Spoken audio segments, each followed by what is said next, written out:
Okay, we're going to talk about some extra topics concerning confidence intervals. And we're going to discuss right now proportions and setting confidence intervals up using proportions. So let's start out by making a claim, say 12 out of 100 people like Skippy peanut butter.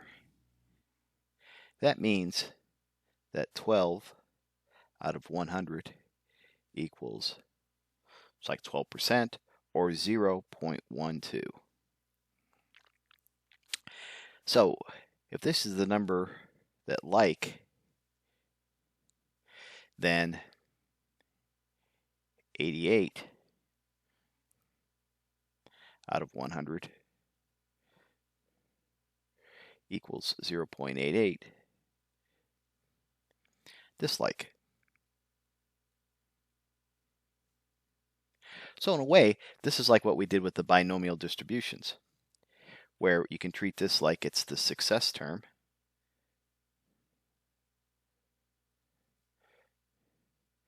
and this is failure. Success and failure. So, and we could call this a p term. Then this is q, which is 1 minus p.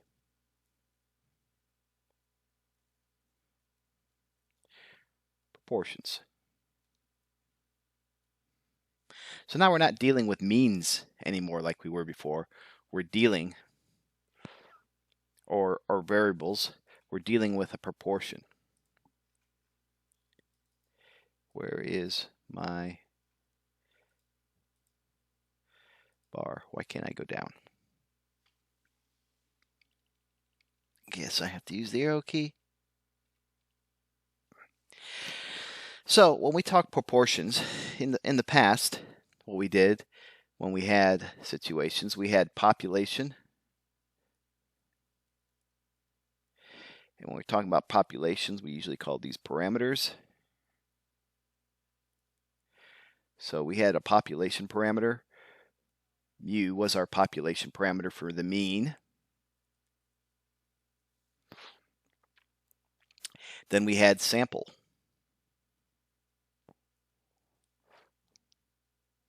Called this x bar, remember, for the mean? Well, for a proportion, we now have P and Q, which represents percent of success and failure. And if we're dealing with a proportion in a sample, what we're going to do is we're going to put a little hat on it. We're going to call it P hat or Q hat. Now, using these terms, we're going to develop a way to set up a confidence interval using proportions.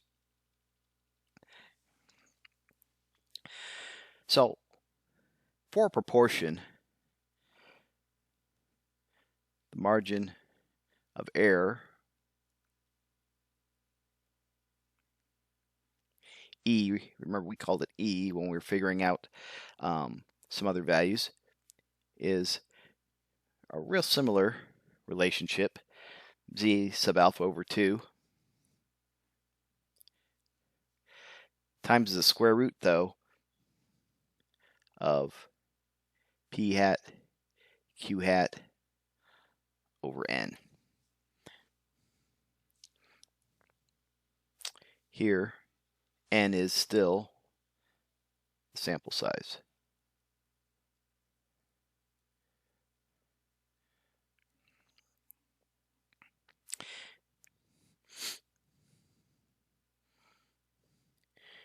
P hat is the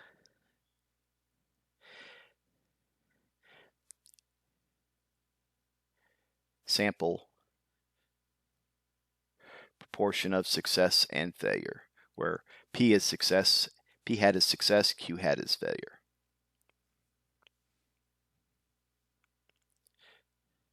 So when we talk about samples, just remind you here, we usually say these values are statistics. So we have statistics, we have parameters. Okay. She's not wanting to go down anymore.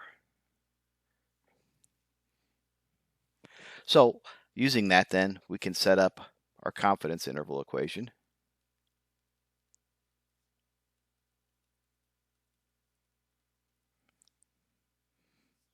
About our population proportion, P.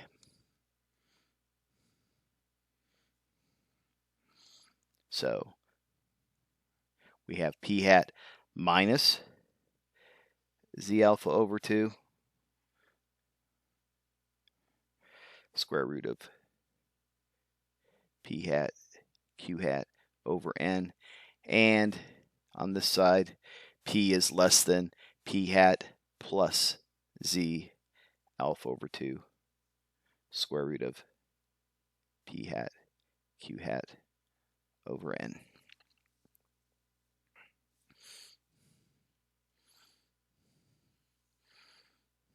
Okay, so when we're going to use this, we want to use this in situations where we have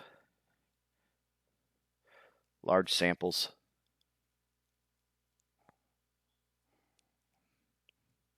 So in order for that to be the case, N times P hat, you want to kind of ensure that it's always greater than or equal to 15. And N times Q hat is greater than or equal to 15. And then go back and look at your binomial notes for the binomial distribution. And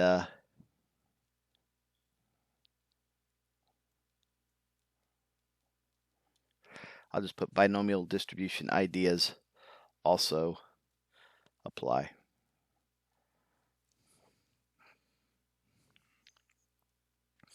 Okay, so this is really pretty much the same thing we've been doing. Our equation is just a little different.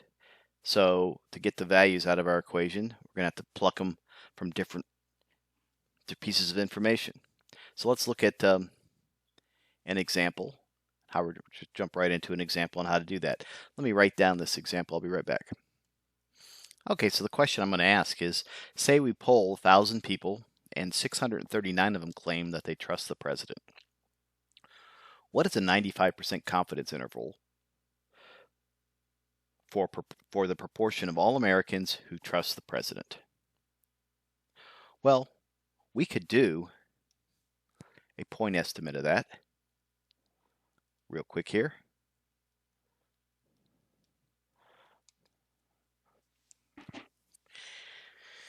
And so I might say that for a point estimate,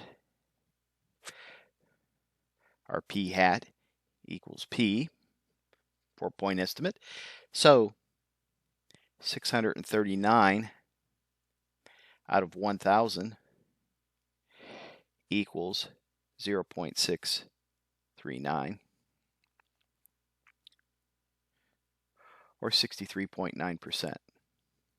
Okay, that would be a proportional point estimate. Analogous to using the sample mean, if we had a sample of a number of different things, and we had the mean to that sample, analogous of using that sample mean to make a point estimate of a population mean. And we saw that that necessarily wasn't the best way to do things. So to do the 95% confidence interval, then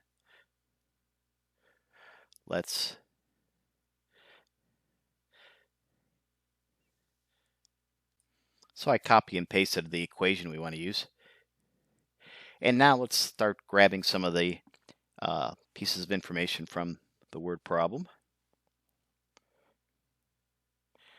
First off, our sample proportion, P, was 0.639. So that's P hat. We're going to use P hat here and here in the equation. Q hat equals 1 minus P hat. So if that's the case, Q hat is going to equal 0.363.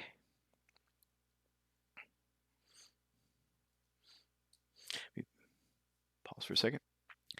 Okay, I changed this number from some 639 to 637, so it matches my notes. I just don't want this. There'll be a little bit of a difference in that, and I want it to be the same because I'm just writing down numbers from my notes. So again, Q hat equals 1 minus P hat, so 1 minus 0.637 is 0.363. And I noticed that when I mentioned that before, that there was that small little error. It probably wouldn't have changed much, but let's keep things accurate here. So the next thing I need to do is I need to figure out what my z value is going to be, and that's done the same way we did before in the previous problems. So here alpha equals 0.05 because we're doing a 95% confidence interval, which is 1 minus 0.95. That's how we got that. So alpha over 2 equals 0.025. So z of 0.025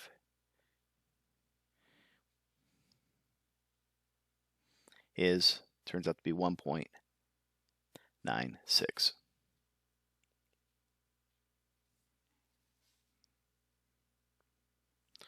All right, so now it's just a matter of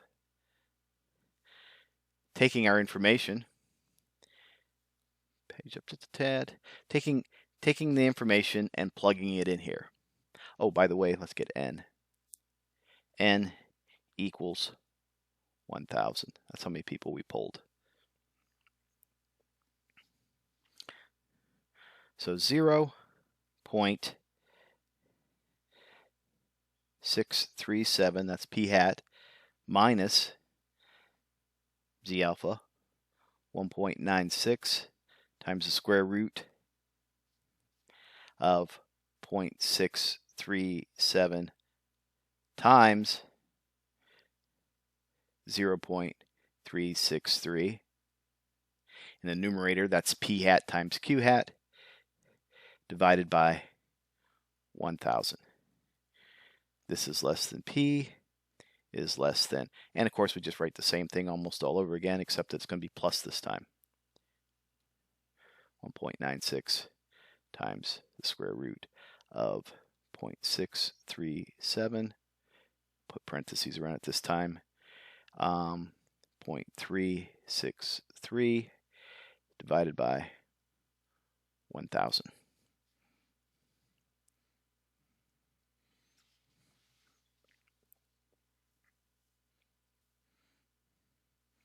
So then this is 0.637 minus 0. And I rounded this up, 0.03, which is less than or equal to p is less than or equal to 0.637 plus 0.03. So we could say we are 95% confident that 63.7 plus or minus 3% of Americans trust the president. Okay, I'll go on to the next video.